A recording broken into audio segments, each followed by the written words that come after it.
que la paix soit avec vous. Ici, on va continuer à donner ce qu'il y a de plus logique et de plus solide pour écarter les faux noms les plus utilisés pour désigner le grand initiateur du salut, notre Sauveur.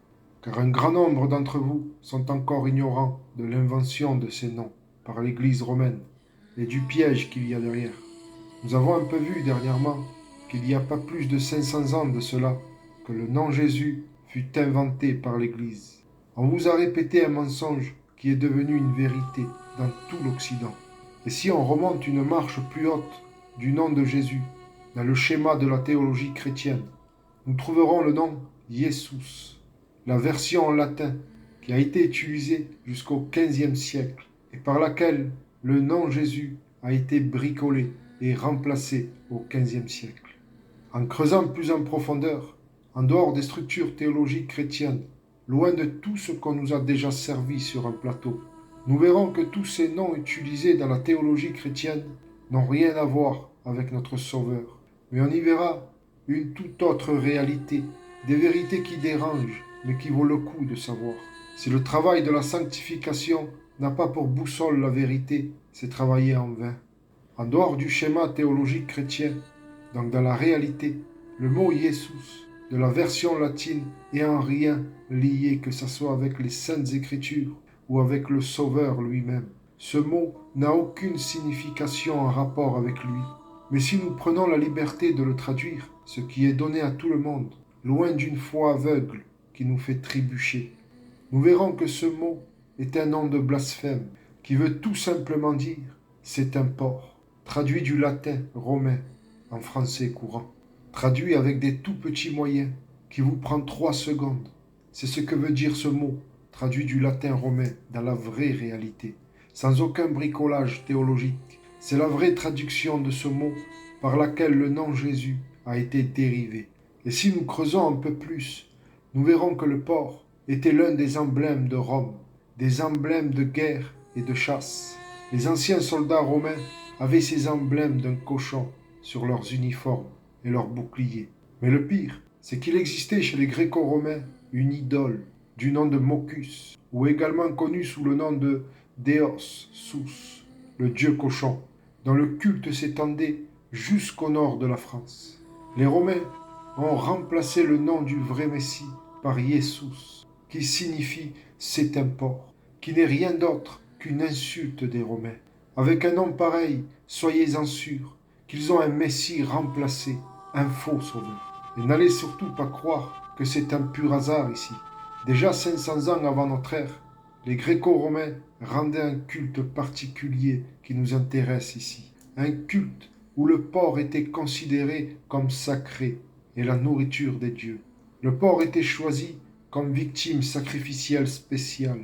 Et au fil des siècles, ils ont voulu implanter leur culte au-dessus de celui du vrai créateur des cieux et de la terre, dont le culte était rendu par les Hébreux du temps de Judas Maccabée. Ces réalités peuvent se retracer dans le 2e livre de Maccabée. Vous pourrez y lire des choses qui sont ce que j'appelle les fondements même du christianisme. En ces temps, ce roi gréco-romain a fait cesser tout le culte rendu au Très-Haut pour en changer les lois et le calendrier. Du temps de Judas Maccabée, nombreuses prophéties de Daniel se sont réalisées concernant le règne de la bête, qui jusqu'à nos jours est très puissant politiquement et religieusement.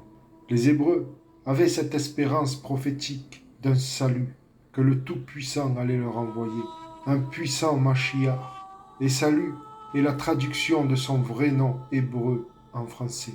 Il fallait donc étouffer cette espérance qui donnait de la force aux Hébreux, pour que le monde n'invoque pas le vrai nom, c'est-à-dire qu'il ne trouve plus le salut. Un salut qui venait bien sûr de ses enseignements, donc de la voie, du chemin dans lequel il peut nous initier. Il y a dans la version latine du nom Jesus des vraies réalités choquantes à retracer. Le porc était un symbole puissant gréco-romain avec lequel ils sont allés contre le Très-Haut, contre ses lois et son peuple.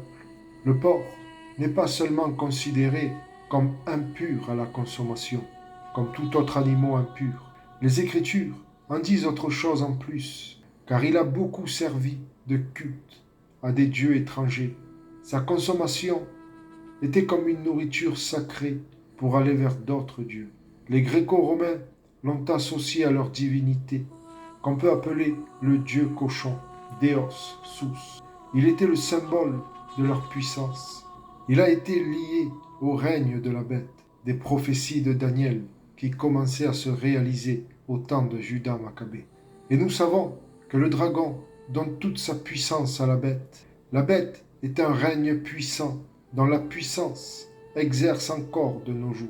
Ça a commencé avec des légions de Romains qui dressaient des tables aux esprits impurs et les servaient. Ces légions romaines me font penser à ce qu'a répondu le possédé au Messie, disant « Mon nom est Légion, car nous sommes nombreux. » Dans les régions les plus basses du plan invisible, les esprits impurs travaillent dur à l'établissement de la bête, un ordre puissant et mondial qui leur est associé dans le plan visible. Et le déploiement des légions romaines sous le pouvoir de la bête qui reçoit toute la puissance de Satan était une image visible des choses, des régions basses du plan invisible.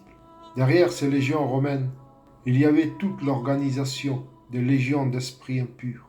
Ce démon a dit tout simplement, à l'heure qu'il est, on est puissant et nombreux. Notre règne est en marche. Et les Romains étaient leur pont entre les régions les plus basses de la vie et le monde des hommes.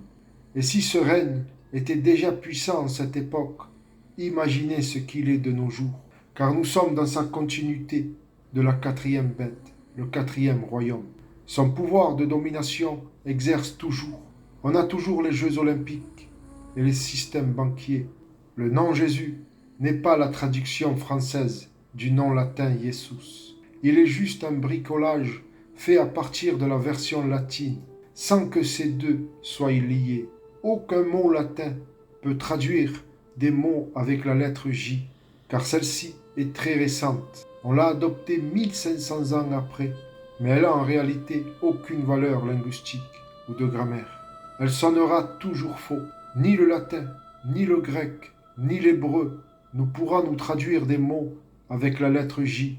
Nous pouvons seulement adopter, accepter, mais en aucun cas faire de la théologie ou des études. Car si par la lettre J, vous tracez des schémas jusqu'au latin, grec, hébreu, soyez-en sûrs, votre schéma est faux et ne tient pas la route. Vous ne faites juste que répéter un schéma dogmatique, religieux, faussaire. Pareil pour le nom latin, Jesus, qui lui n'est pas la traduction du nom grec. Il a aussi juste été bricolé à partir de la version grecque, sans que ces deux soient liés. La version latine veut dire une chose et la grecque une autre. Mais nous verrons ces choses dans un prochain enseignement, dans le but de faire un retour au nom originel de notre Sauveur.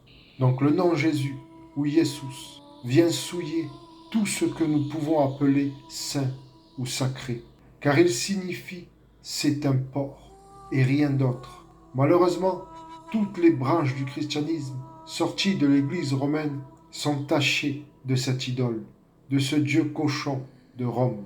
Comment ce nom de blasphème du Dieu cochon a été injecté dans ce livre appelé Saint et dans sa couverture elle-même. Ce nom est même injecté en vous comme une vérité qui a toujours été. Ce sont en réalité des noms qui ont été empruntés à des divinités païennes. Et tout changement de nom entraîne systématiquement un changement de doctrine. C'est ce que nous constatons à tous les niveaux de la théologie chrétienne. Le nom Jésus, ou Jesus, est seulement lié au cochon. C'est sa vraie signification antique. En tout cas, en dehors de la structure théologique chrétienne, que personne prend la liberté de revoir. Dans la langue latine, le mot Jesus signifie c'est un cochon, qui devient plus tard dans la langue française Jésus. Jesus était le salut des chrétiens d'avant le nom Jésus, soit jusqu'au XVe siècle. Ensuite, les catholiques prennent la suite en changeant la lettre I par la lettre J, il y a à peine 500 ans de cela. C'est avec cela que plus de 2 milliards de chrétiens se disent être sauvés ou échappera aux tribulations. c'est plutôt un esprit puissant d'aveuglement, des puissants artifices de la prostituée qui chevauchent sur le dos de la bête. L'appeler Jésus, c'est en réalité l'insulter, comme les Romains l'ont fait et continuent de le faire. À chaque fois que vous priez, pleurez, louez et glorifiez ce nom, Jésus, vous vous souillez des souillures profanes de Rome. Toutes les fois que vous avez cité le nom de Jésus dans votre vie, et dans n'importe quelle circonstance de votre vie, qui que vous soyez, même si vous êtes pasteur, avec un soi-disant ministère de 60 ans, enseignant ou tout autre titre que vous vous donnez, toutes ces fois vous avez cité ce nom, cela a été en vain, car ce nom a été inventé par l'Église catholique romaine il y a pas plus de 500 ans. Il a été bricolé à partir de matériaux profanes, blasphématoires, du culte du dieu cochon. Et un faux nom cache une fausse entité derrière, car le but de supprimer le vrai nom du Messie est justement pour créer une autre entité. Mais nous verrons toutes ces choses si le Tout-Puissant nous le permet. Le nom Jésus n'est pas la traduction anglaise ou française du vrai nom hébreu. En rien, le nom Jésus est lié avec notre Sauveur, le vrai Messie.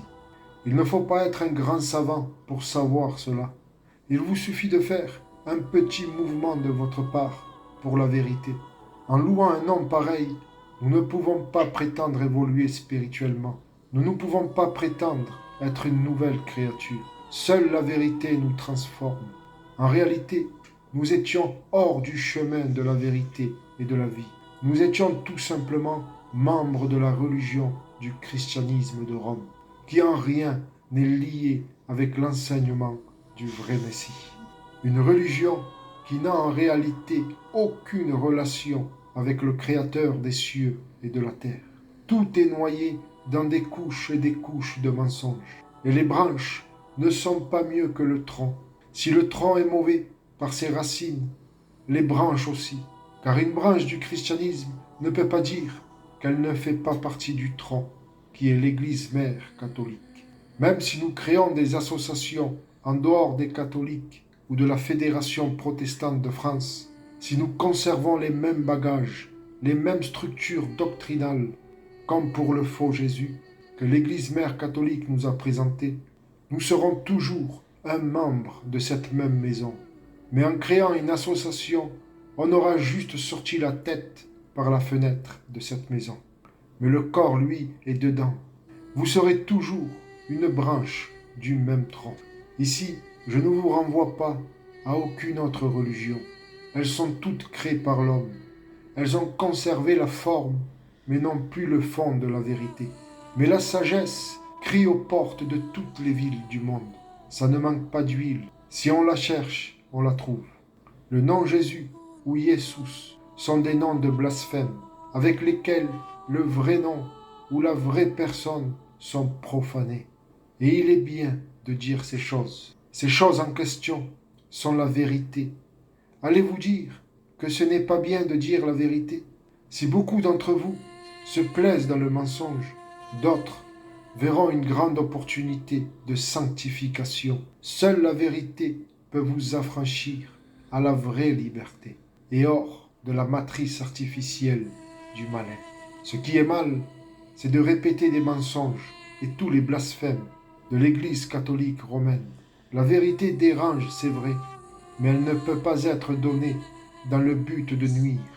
La vérité est enfantée par l'union entre l'amour et la sagesse. Celui qui la donne par amour et sagesse. La vérité, qui n'est ni la mienne ou celle d'un autre, mais la vérité elle-même, donnée avec preuves solides et logiques, elle n'est pas liée avec le mal.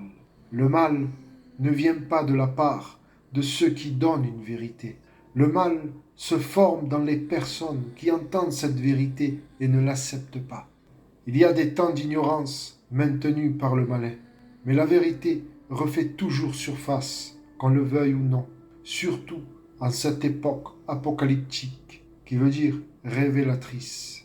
Elle refait toujours surface pour apporter tous les avantages dans notre vie. À nous d'avoir les yeux pour voir et les oreilles pour entendre.